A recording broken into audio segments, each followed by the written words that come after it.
Okay, tell me if this sounds familiar. You wake up in the morning, you have a whole list of things you want to get done. And somehow, it's 8 p.m. and you feel like you did absolutely nothing. Like seriously, where did the time go? And what's worse, you're not alone. A lot of us feel this way. It's like no matter how much we plan, how many productivity apps we download, how many to-do lists we write, the time just vanishes. But here's the thing. The real problem isn't that we don't have enough time. It's that we're not aware of how we're spending it. And sometimes, even if we are aware, we're trapped in habits that quietly steal our hours. So in this video, let's break it down. Let's get honest about why our time always feels like it's running out, and what we can actually do to start feeling like we're in control again. Let's get into it. Part 1. The problem isn't time. It's how we experience it. Here's something no one really talks about. Time isn't just a clock ticking. It's how we feel the clock ticking. Think about it. There are days when time flies, like when you're hanging out with friends or doing something you love. And then there are days when an hour feels like a century, like sitting in a boring meeting or waiting in traffic. So time isn't just this objective thing. It's emotional. It's psychological. And that's where it gets tricky, because most of us manage our calendars like robots, but we experience our time as humans. When we feel overwhelmed, our brains lose track of time. We think we're busy, but really, we're bouncing between things without actually finishing much. It's like having 15 browser tabs open, switching back and forth, but never fully reading a single page. You feel busy, but at the end of the day, you've accomplished what? Not much. So it's not that the day wasn't long enough, it's that we were scattered. Our attention was stretched so thin, our perception of time got warped. When you live like that, even a day off doesn't feel restful. You're always mentally somewhere else. You're half working, half scrolling, half worrying about tomorrow. And that's exhausting. But here's the hopeful part. Once you become aware of this, you can start shifting it. You can begin to actually feel your time again.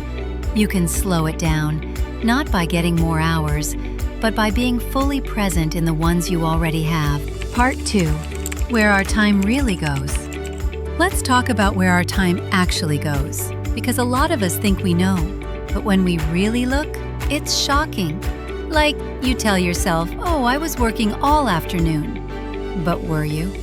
Or were you working, then checking Instagram, then getting a snack, then texting someone back, then looking at that random Amazon deal, then maybe working a little more? Yeah, been there. Our time leaks away in these tiny, invisible moments, and because they're small, we don't notice how much they add up. It's like if your water bottle had a tiny hole in it.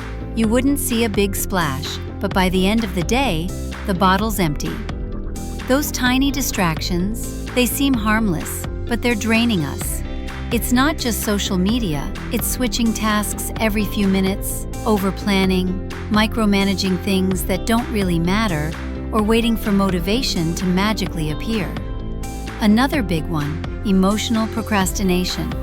That's when you delay something not because you're lazy, but because you're anxious. Maybe it's a tough email, a difficult conversation, or a task that makes you doubt yourself. So what do we do instead? We run to what feels safe. We check messages, we clean our desk, we rewatch that one YouTube video, and suddenly, it's been an hour. And when that happens over and over, our day disappears. But here's the thing. This isn't about guilt, it's about awareness. If you can see where your time is actually going, you can start choosing differently. Part 3. It's not about more time, it's about better attention. Here's what I've learned. You don't need more hours. You need more attention in the hours you already have. You know those days where you knock out something in 1 hour that you've been putting off for a week? That's the power of focused attention. When you're fully in it, even 1 hour can feel like a good day's work. When you're distracted, Even 8 hours can feel like you got nowhere. So how do we get more of that good, focused time?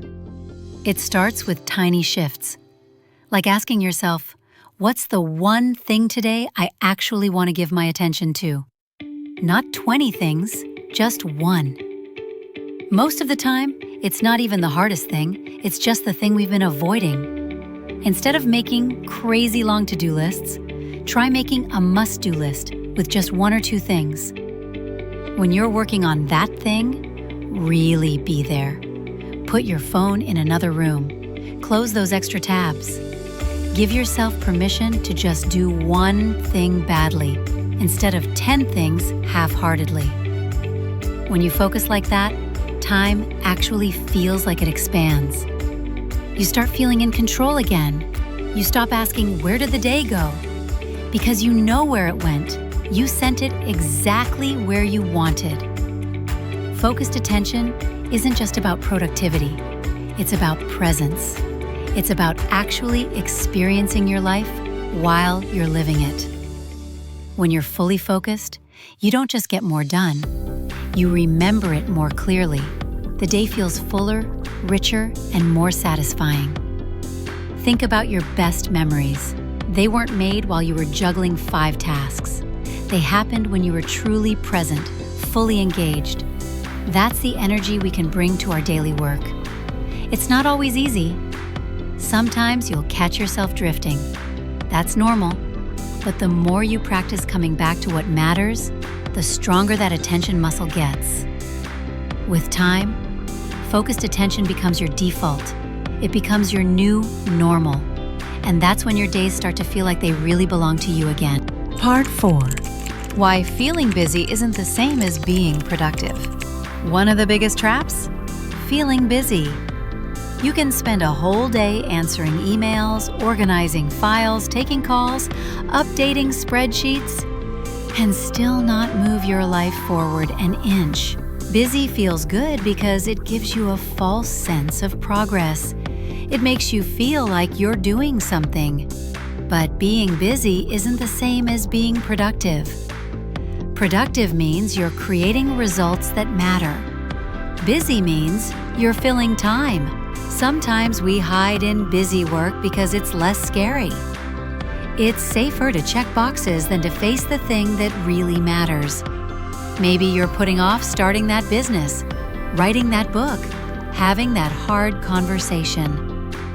Because those things are hard. Sometimes we even convince ourselves that being busy is who we are. We say, I'm just someone who's always doing a million things. It becomes our story, our excuse for never chasing what really matters. We wear busy like a badge of honor, even though deep down it doesn't feel good.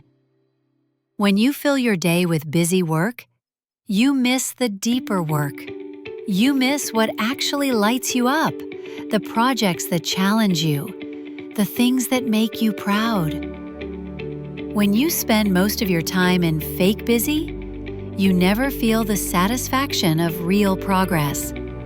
That's why so many of us end the day feeling empty.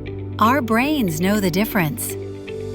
So next time you catch yourself lost in busy mode, pause and ask, is this actually moving me towards something I care about? Or am I just avoiding what matters?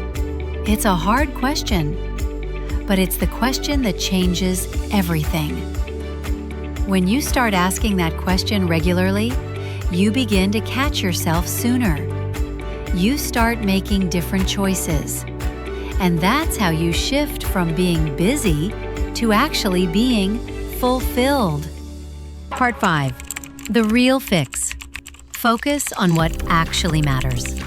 So what can we do? We can't create more hours, but we can create more meaning in our hours. Start by giving yourself permission to do less. Sounds weird, right? But seriously, less multitasking, less cramming your calendar, less pressure to be on all the time. Instead, choose a few things that actually matter and go deep. Spend real time on them, even if it's just 30 minutes a day.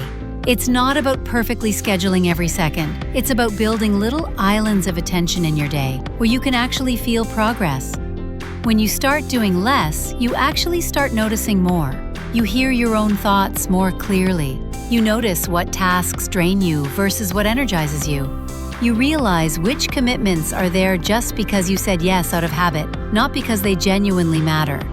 It's like cleaning out your closet. At first, everything feels essential, but when you really look, you start seeing what you haven't worn in years. Some things just don't fit your life anymore. Don't expect perfection. Some days you'll still get pulled in a million directions. Some days you'll still feel like time slipped away. That's normal. The key is to keep coming back. Keep asking, what really matters right now? Keep choosing what to care about. Your time isn't just something you manage, it's something you live. When you live it with intention, even a busy life can feel spacious. Even a packed day can feel like it was enough. Ending. You're in control. Here's the truth. You probably don't need more time. You need to feel your time again. You need to feel present in your own life. That starts with noticing where your attention goes, noticing what you're really choosing. Even when life gets chaotic, you always have the power to pause, to reset, to choose again. So, what's one thing you're going to choose to care about today? Drop it in the comments. I'd love to hear what you're focusing on. If this video gave you something to think about, hit that like button, subscribe for more, and share this with someone who needs to hear it. You've got this, and you've got more time than you think.